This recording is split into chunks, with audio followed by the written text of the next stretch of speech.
Everyone, ഇന്ന് നമുക്ക് കുറച്ച് ക്രാഫ്റ്റ് ഐറ്റംസ് ഷോപ്പ് ചെയ്യാൻ പോയാലോ? വേറെ ഒന്നുമല്ല, നമുക്കിന്ന് ഒരു ഗിഫ്റ്റ് കാർഡ് സെറ്റ് ചെയ്ത് കൊടുക്കാനുണ്ട്.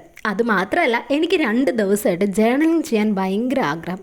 പക്ഷേ അത് ചെയ്യാൻ പറ്റിയ ഒരു സാധനം എൻ്റെ കയ്യിലില്ല. കാരണം ഞാൻ ഇതുവരെ ജേർണലിങ് ചെയ്തിട്ടില്ല. പിന്നെ എനിക്ക് ഷോപ്പിംഗ് എന്നൊക്കെ പറഞ്ഞാൽ ഭയങ്കരമായിട്ട് സ്ട്രെസ് റെഡ്യൂസ് ചെയ്യുന്നൊരു ആക്ടിവിറ്റിയാണ്. ഷോപ്പിംഗ് മാത്രമല്ല, ഫുഡ് കഴിക്കുക എന്ന് പറയുന്നതും. എന്നെ സംബന്ധിച്ച് ഞാൻ ഈ ഹൈപ്പർ മാർക്കറ്റിൽ പോകുമ്പോഴാണ് കൂടുതൽ ഹാപ്പി ആവുന്നത്. കാരണം എനിക്കിഷ്ടമുള്ള 2 കാര്യങ്ങൾ അവിടെ ഉണ്ട്. ഒന്ന് ഇതുപോലത്തെ ക്യൂട്ടായിട്ടുള്ള ക്രാഫ്റ്റ് ഐറ്റംസും, പിന്നെ ഫുഡും. ഹൈപ്പർ മാർക്കറ്റ് മാത്രമല്ല കേട്ടോ, നമ്മുടെ ഈ ഉത്സവപ്പറമ്പിൽ പോകാനും എനിക്ക് ഭയങ്കര ഇഷ്ടമാണ്. അയ്യോ, ഫുഡിൻ്റെ കാര്യം പറഞ്ഞ് നമ്മൾ ടോപ്പിക്ക് ഇന്ന് വഴുതി മാറിപ്പോന്നു. ഇതാ കേട്ടോ ഞാനുണ്ടാക്കിയ ഗിഫ്റ്റ് കാർഡിൻ്റെ ഫൈനൽ ഔട്ട്പുട്ട്. പിന്നെ എനിക്ക് ഈ ഗിഫ്റ്റ് കാർഡ് ചെയ്യാനുള്ള ഓർഡർ കിട്ടുന്നത് ഇന്ന് രാവിലെയാണ്. ഇന്ന് രാവിലെ എന്ന് പറയുമ്പോൾ ഞാൻ ഓഫീസിൽ ചെന്നപ്പോൾ. അതുകൊണ്ട് തന്നെ ഞാനും ഈ വർക്കിന് ഓർഡർ തന്ന പുള്ളിക്കാരിയും കൂടെ വൈകുന്നേരം 6 മണിക്ക് നമ്മുടെ അടുത്തൊരു കഫേ പോയിരുന്നാണ് ഈ വർക്ക് കംപ്ലീറ്റ് ചെയ്തത്. കാരണം ഓഫീസ് അവറിൽ ക്രിയേറ്റിവിറ്റി പാടില്ലല്ലോ. പിന്നെ ഇതൊക്കെയാണ് ഞാൻ കാര്യമായിട്ട് ഷോപ്പ് ചെയ്തത്. ആദ്യം തന്നെ നമ്മുടെ ഒരു യൂണിക്കോണിൻ്റെ ബുക്കും. എന്തിനാ? ജേർണലിങ് ചെയ്യാൻ.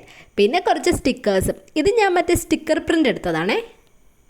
പിന്നെ കുറച്ച് വാഷി ടേപ്പ്, അങ്ങനെ അല്ലറ ചില്ലറ സാധനങ്ങൾ.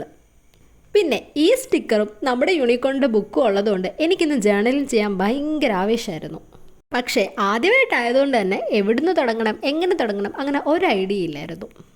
പിന്നെ എങ്ങനെയൊക്കെയോ 2 കോളമൊക്കെ വരച്ചു കൊടുത്ത് ഒരു കലണ്ടറും സെറ്റാക്കിയിട്ട് നമ്മൾ നമ്മുടെ സ്റ്റിക്കറൊക്കെ അവിടെ ഇവിടെയൊക്കെ അങ്ങ് ഒട്ടിച്ചു കൊടുത്തു.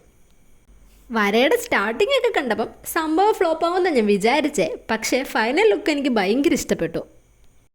പിന്നെ പടം വരയ്ക്കുന്ന കാര്യം പറഞ്ഞപ്പോഴാണ് ഞാനൊരു കാര്യം ഓർത്തെ. പണ്ട് ഞാനും എൻ്റെ ചേട്ടനും കൂടെ കോമ്പറ്റീഷൻ വെച്ച് ഞങ്ങളുടെ വീടിൻ്റെ ഭിത്തിക്ക് വരയ്ക്കുമായിരുന്നു. സ്ഥിരം വര, കിണറും ആമയും മുയലും പൂവും എല്ലാം വരയ്ക്കുമായിരുന്നു.